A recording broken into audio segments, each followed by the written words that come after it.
मोक्षमार्गस्य नेतारं भेतारं कर्मभूप्रदां ज्ञातारं विश्वतत्त्वानां வந்தே தத்குணலப்தயே.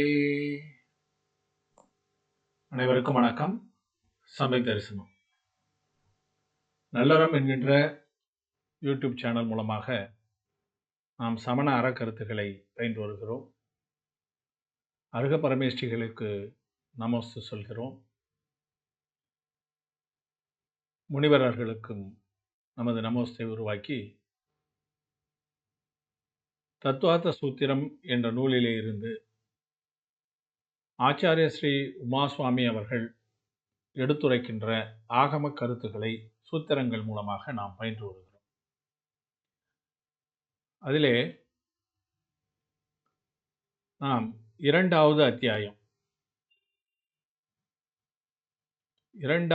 அத்தியாயத்திலே 10வது சூத்திரமாக 43வது சூத்திரம், நூலினுடைய 43வது சூத்திரம், 2வது அதிகாரத்திலே 10வது சூத்திரம்,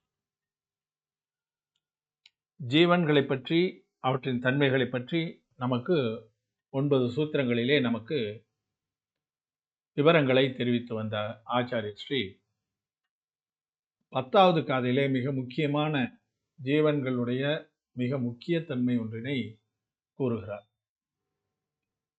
சம்சாரினோ முக்தாட்ச.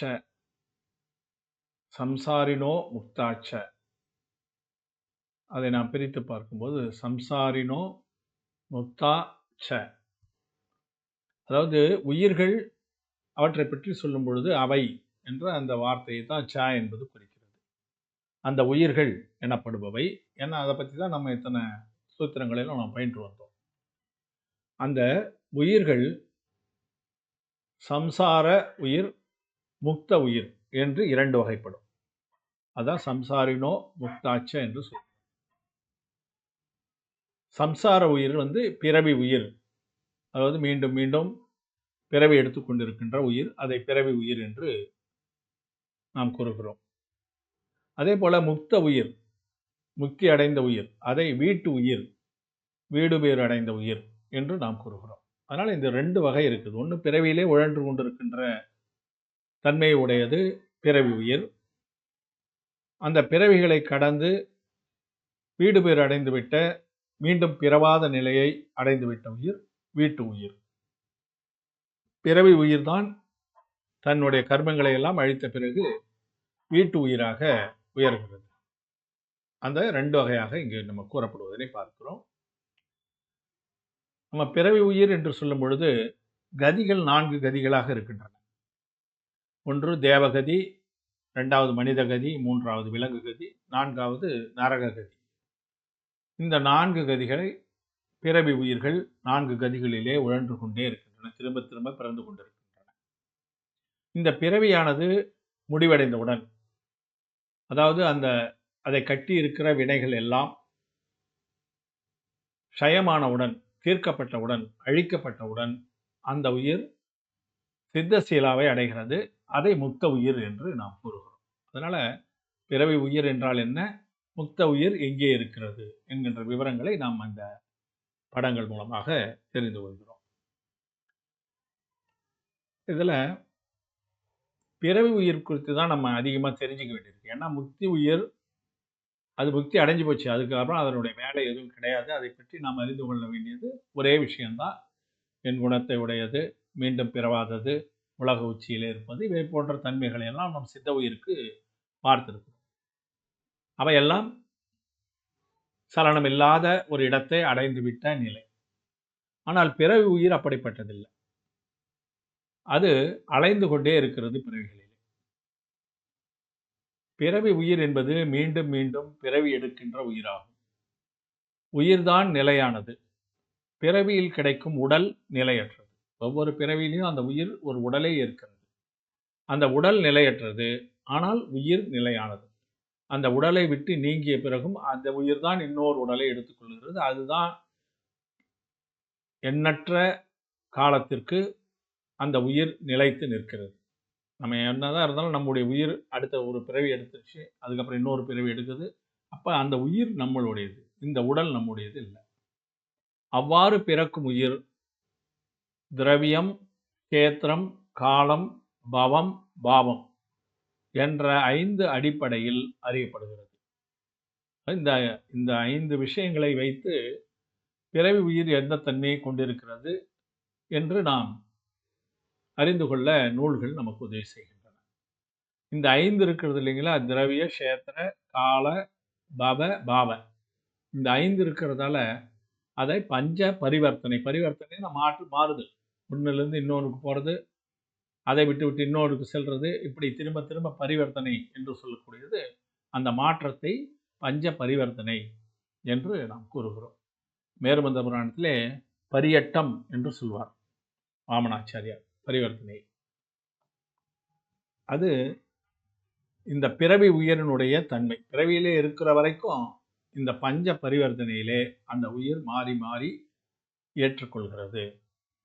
இந்த பஞ்ச பரிவர்த்தனை குறித்து நமக்கு நமிநாத பகவானுடைய புராணத்தில், ஸ்ரீ புராணத்தில் நமக்கு கூறப்படுகிறது. அதனுடைய மணிப்பிரவாள நூலிலே இருந்து அதை ஒரு ஒரு உதாரணத்துக்காக இதை எடுத்து நம்ம பார்க்கிறோம். நமிநாத பகவானுடைய புராணத்திலே, ஸ்ரீ புராணத்திலே, மணிப்பிரவாள நடையிலே எவ்வாறு கூறப்பட்டிருக்கிறது?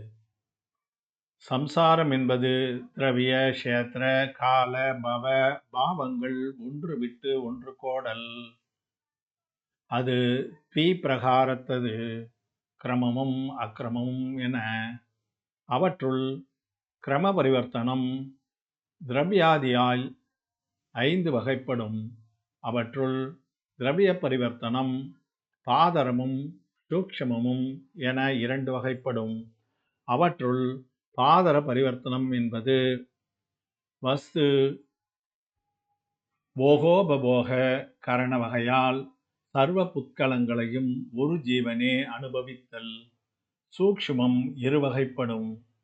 நோ கர்ம பரிவர்த்தனம் கர்ம பரிவர்த்தனமும் என அவற்றுள் நோ கர்ம பரிவர்த்தனம் ஜகன்யமும் உத்கிருஷ்டமும் என்னும் வேதத்தால் 2 வகைப்படும்.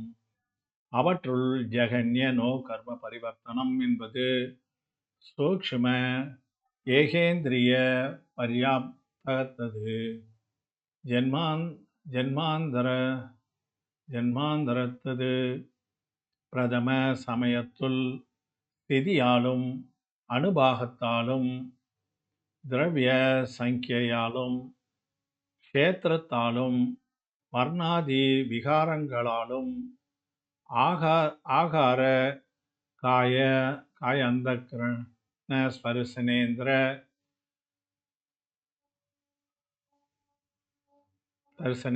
சுவாசோ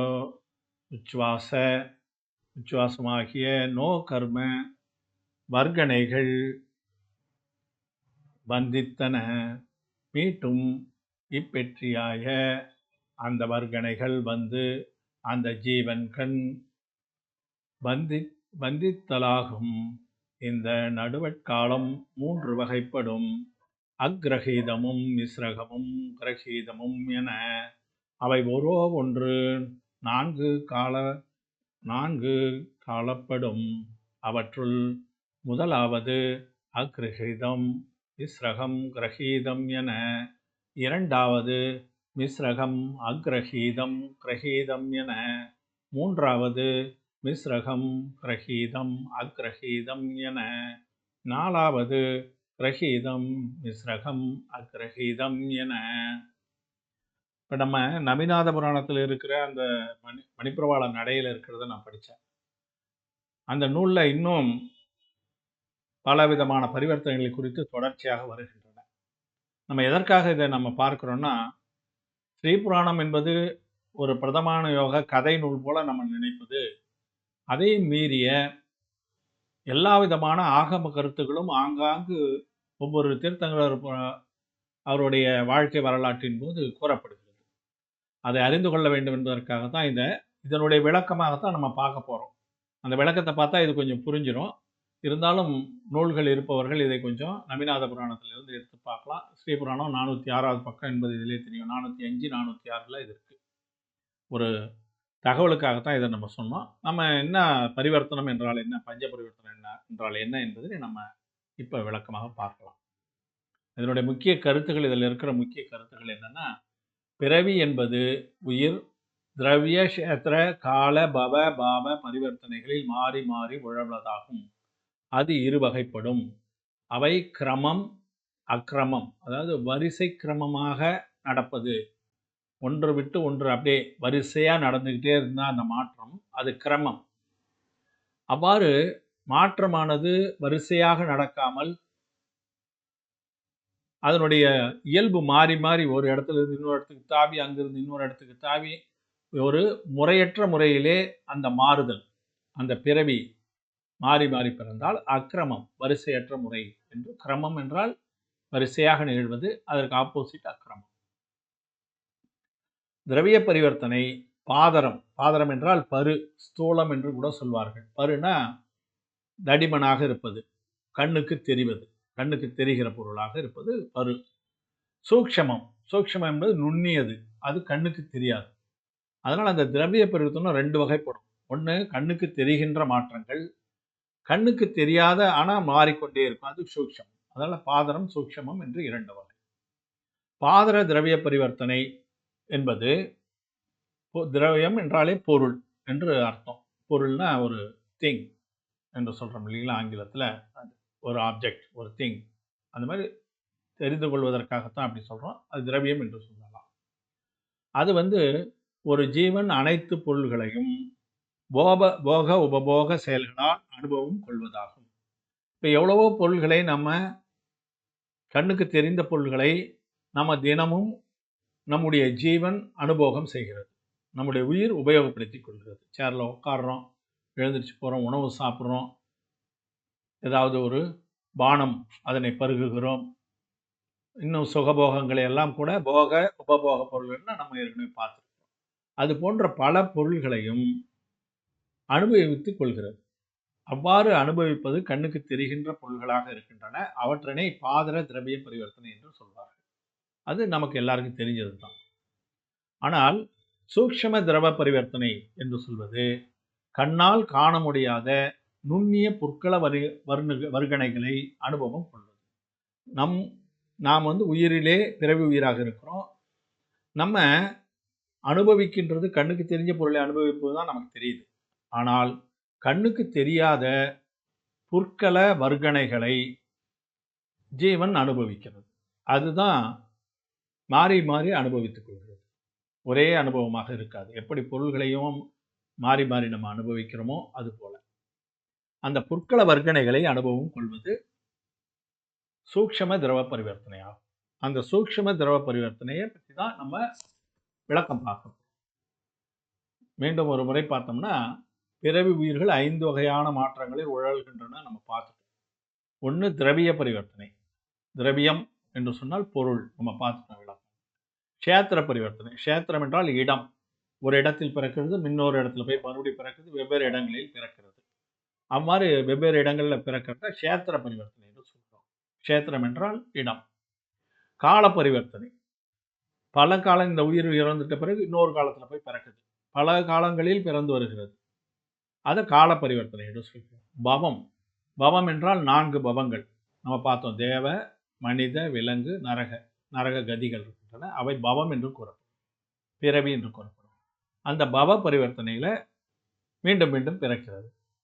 அடுத்தது பாவ பரிவர்த்தனை. பாவம் என்றால் நம்ம ஏற்கனவே முதல் சூத்திரத்திலிருந்து 2வது அதிகாரம் முதல் சூத்திரத்திலிருந்தே பாவத்தை பற்றி தான் நம்ம தெரிஞ்சுக்கிட்டு இருக்கிறோம்.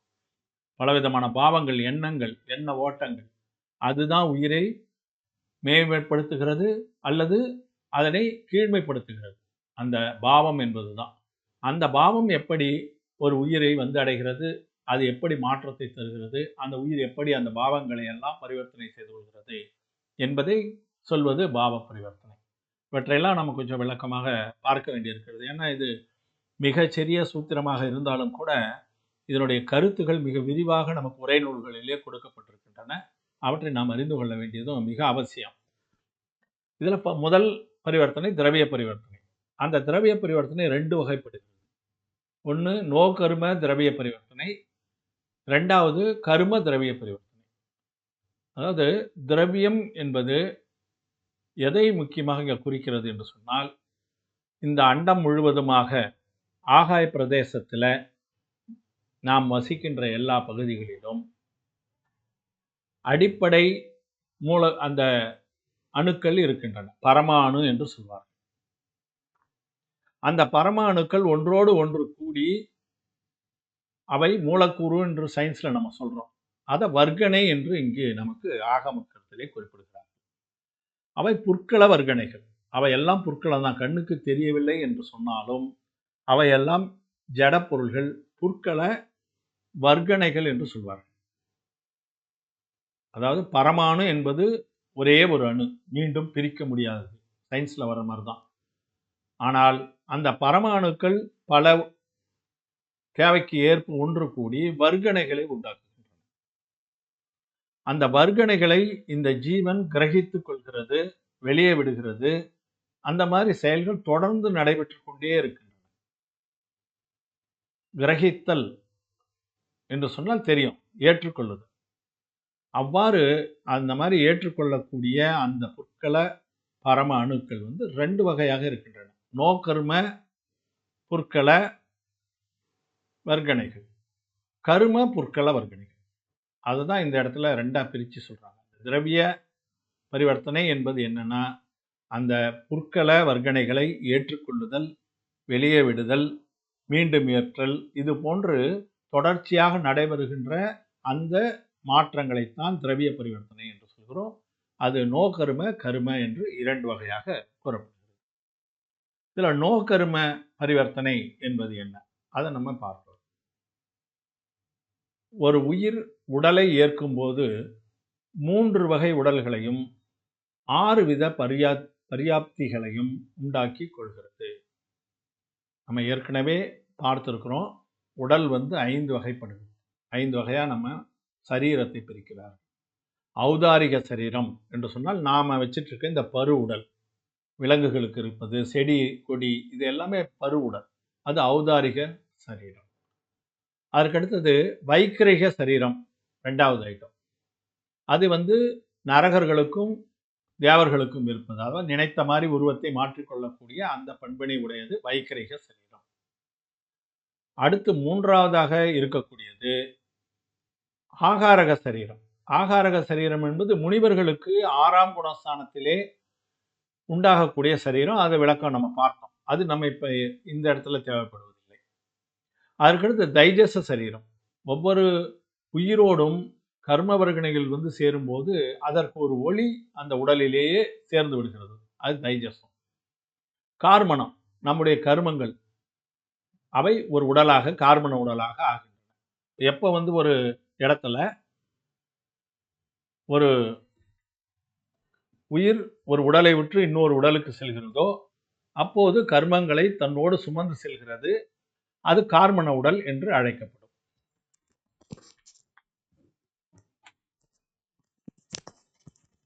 இப்ப அந்த கார்மண உடல் எல்லா உயிருக்கும் தைஜச உடலும் கார்மண உடலும் இருக்கும். அந்த 2 உடலும் பிறவி உயிர்கள் அனைத்துக்குமே உண்டு. ஒரு புலன் உயிராக இருந்தாலும் சரி, 5 புலன் உயிராக இருந்தாலும், எதுவாக இருந்தாலும். இப்ப அதுல இதுல என்ன சொல்றாங்க பாருங்க. இதுல 5 வகை உடல் இருந்தாலும் கூட ஒரு பிறவியில 3 வகை உடல்களைத்தான் ஒரு உயிர் ஏற்றுக்கொள்ள முடியும். எந்த பிறவியில இருக்கோ அதுக்கு ஏற்ற மாதிரி. அதே போல 6 விதமான பரியாப்திகள். பரியாப்தினா வளர்ச்சி முழுமைப்படுவது. அந்த உயிர் இப்ப நம்ம கருவில இருந்து அதன் பிறகு கை கால்கள் எல்லாம் உருவாகி பிறக்கிற வரைக்கும் அந்த உயிர் வளர்ச்சி கொஞ்சம் கொஞ்சமாக அந்த உடல் வளருகிறது. அந்த உயிர் அந்த வளர்ச்சியை ஏற்றுக்கொள்கிறது. அது 6 வகையாக இருக்கிறது அந்த வளர்ச்சி. அதான் பரியாப்தி என்று சொல்றது. பரியாப்தின்னு சொன்னா வளர்ச்சி நிறைவு அடையுது அப்படின்னு சொல்லலாம். அதனால இதை நாம் புரிந்து கொள்வதற்காக தான் அதை கொஞ்சம் விளக்கணும், வேற ஒன்றும் இல்லை. அதன்படி பார்த்தீங்கன்னா புறவெளியில் உள்ள எண்ணற்ற நோகரும புற்கள பரமணுக்களை படிப்படியாக இருக்கிறது. ஒரு கரு உருவாகும் போது அதற்கு கிடைக்கக்கூடிய பரியாப்தி வளர்ச்சி அது எப்படி உண்டாகிறது என்று சொன்னால், அது புறவெளியில் இருக்கின்ற இந்த நோ கரும புற்கள பரமாணுக்களை ஈர்த்து கொள்கிறது. நம்ம சொல்றோம் தாய் உணவு சாப்பிட்றாங்க, அந்த உணவின் மூலமாக அது போயிட்டு அங்க அந்த குழந்தைக்கு கிடைக்கிறது என்றெல்லாம் நாம் சொல்கிறோம். அந்த சக்தி எவ்வாறு கிடைக்கிறது என்று சொன்னால், அந்த உயிர், அந்த ஜீவனானது வெளியே புறவெளியிலே இருக்கக்கூடிய அண்டத்திலே இருக்கக்கூடிய நோகர்ம புற்கள பரமாணுக்களை கிரகித்துக் கொள்வதால், ஏற்றுக்கொள்வதால் தான் அது உண்டாகும். அப்படித்தான் சயின்ஸும் அப்படிதான் சொல்லுது. இப்போ இதுல 3 வகை உடல்னு சொல்லும்போது, மனித உடல், விலங்கு உடல், விலங்கு கதிகள்ல என்னென்ன உடல்னா ஔதாரிக உடல், நம்ம வச்சிட்டு இருக்க நம்ம பரு உடல்னு சொல்றோம் இல்லைங்களா, நம்ம உடல் ஒரு சிங்கம் புலிக்கு இருக்குது அந்த மாதிரி. அதன் பிறகு விலங்கு கதியில வரக்கூடியது தான் தாவரங்களும், அதனால அதுக்கும் அந்த மாதிரி தான், அதுக்கு ஔதாரிக உடல் உண்டு. அது தவிர எல்லா உயிருக்கும் இருக்கக்கூடிய தைஜச கார்மண உடல்கள் உண்டு. தேவ நாரக கதியில, தேவகதியிலும் நரக கதியிலும் ஔதாரிக உடல் கிடையாது, அவங்களுக்கு வைக்கரிக உடல் தான் இருக்கு. அதோ கூட தைஜச கார்மண உடல், இந்த மாதிரி 3 உடல்களைத்தான் ஏற்றுக்கொள்ளும். ஆகாரிக உடல் இல்லையேன்னு நம்ம பார்க்க வேண்டியதில்லை. அது 6ஆம் குணஸ்தான முனிவருக்கு ஏற்பட்டு அப்படியே எல்லா எல்லா இதுக்கும் இருக்காது, எல்லா பிறவிகளுக்கும் இருக்காது. அதனால இந்த மாதிரி 3 விதமான உடல்களை உருவாக்கி கொள்வதற்கு நோகர்ம புற்கண பரமாணுக்களை ஒரு ஜீவன் ஈர்த்து கொள்கிறது, எந்த பிறவியில பிறந்ததோ அதுக்கேற்ற மாதிரி. அதே போல வளர்ச்சி நிறைவு அடைதல், அது 6 வகை. ஆகார பரியாப்தி என்று சொல்வார்கள்.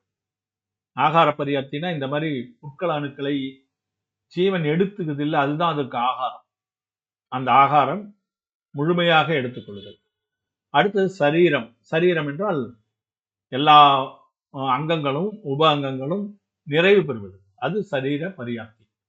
இந்திரிய பரியாப்தி, இந்திரியம் என்று சொன்னால் பஞ்சேந்திரியம் நமக்கு தெரியும், மேய்வாய் கண் மூக்கு செவி, அவை மனம் கூட இந்திரியத்துல வரக்கூடியது தான். அவையெல்லாம் பூர்த்தியாகின்ற ஒரு பிறவியில பூர்த்தியாகும் என்று சொன்னால் அதுக்கு இந்திரிய பரியாப்தி என்று சொல்லுவோம். சுவாசோச்சம், சுவாச உச்சவாச என்று சொல்வார்கள், மூச்சு இழுத்தல் விடுதல் என்று அர்த்தம். அதுவும் அந்த ஜீவனுக்கு நிறைவு பெற வேண்டும், அப்போதுதான் அதுக்கு உயிரானது நிலைக்கும்.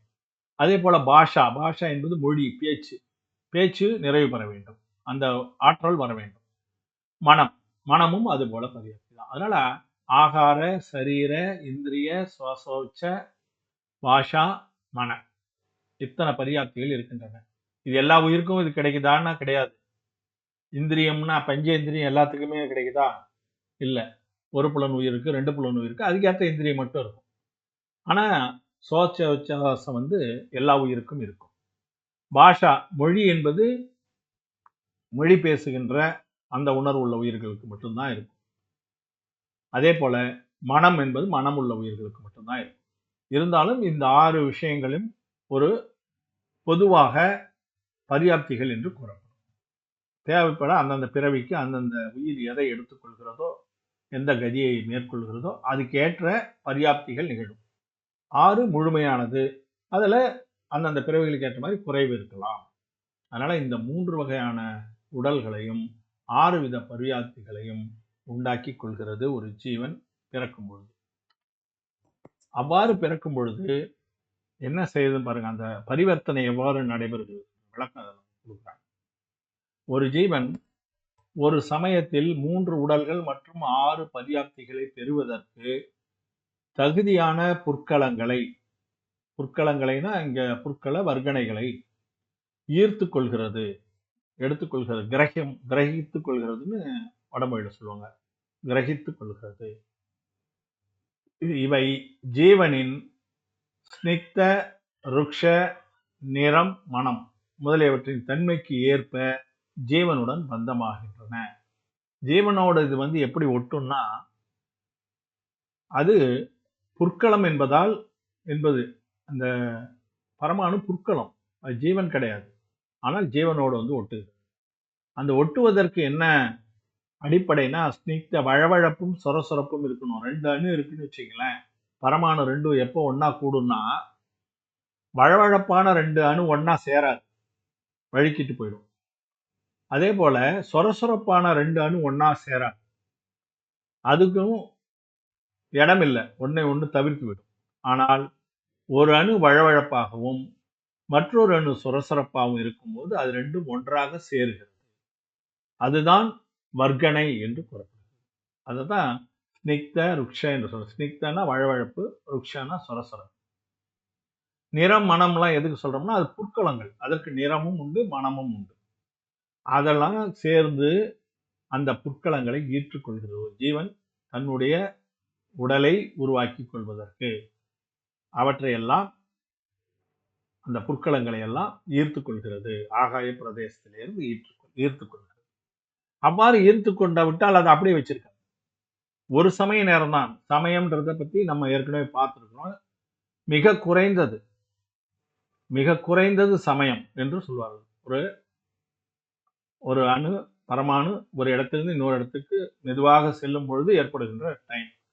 அதாவது ஒரு நொடியிலே எண்ணற்ற சமயங்கள் இருக்கின்றன. ஒரு நொடி நேரம்னு சொல்றோமா இல்லையா, அதுல எண்ணற்ற சமயங்கள் இருக்கின்றன. அது எண்ணியே பார்க்க முடியாது. அப்படின்னா அந்த சமயம் என்பது எவ்வளவு சிறிய அலகு அப்படின்றத புரிஞ்சுக்கலாம். அதனால இதை கிரகித்த உடனே அந்த 2வது சமயத்துல, ஒரு சமயத்துல கிரகித்துக் கொண்டது 2வது சமயத்துல அந்த பரமாணுக்களை விட்டுவிடும். விட்டு என்ன செய்யும்னா இதுவரை கிரகிக்கப்படாத வேறு பரமாணுக்களை ஏற்கும். நிறைய பரமாணுக்கள் இருக்கின்றன. எல்லாத்தையும் ஒரே சமயத்துல ஏற்றுக்கொள்வதில்லை. உயிர் ஏற்றுக்கொள்ள முடியாது, கிரகித்துக் கொள்ள முடியாது. ஒரு குறிப்பிட்ட கொஞ்சம் பரமாணுக்களை முதல்ல ஏத்துக்குது. 2வது சமயத்துல அதை விட்டுட்டு அடுத்த குரூப்பை பரமாணுக்களை ஏற்றுக்கொள்கிறது. ஏன்னா ஒவ்வொரு பரமாணுக்களுக்கும் ஒவ்வொரு செயல்பாடு இருக்கு. ஒரு நகம் உருவாவது, ஒரு கை உருவாவது, விரல் உருவாவது, தசை உருவாவது, ரத்தம் உருவாவது, இது எல்லாரும் வெவ்வேறு பரமாணுக்களுடைய செயல்பாடுகள். நீ ஒண்ணுத்தை மட்டுமே ஈர்த்து அதை மட்டுமே வைத்துக் கொண்டு உடல் வளர முடியாது. அதனால அதை விட்டு அடுத்த இதுவரை கிரகிக்கப்படாத அப்படின்னா அக்ரஹீதன்னு சொல்லுவாங்க. கிரகீதன்னா ஏற்றுக்கொண்டது, அக்ரஹீதன்னா இதுவரைக்கும் ஏற்றுக்கொள்ளாமல் இருப்பது. அதைத்தான் கிரகிக்கப்படாதன்னு இங்க கொடுத்துருக்க. அக்ரஹீத இதுவரை ஏற்றுக்கொள்ளாத வேறு பரமாணுக்களை ஏற்கிறது. ஒரு செட் ஆஃப் வர்க்கணைகள் அதை முதல்ல ஏத்துக்கிட்டு ஒரு சமய நேரத்துல அதுக்கு தேவையானதை வைத்துக்கொண்டு அவற்றை வெளிவிட்டு விட்டு அடுத்த ஒரு செட் ஆஃப் வர்க்கணைகளை ஏற்றுக்கொள்கிறது. இதுவரை ஏற்றுக்கொள்ளாததை ஏற்றுக்கொள்கிறது.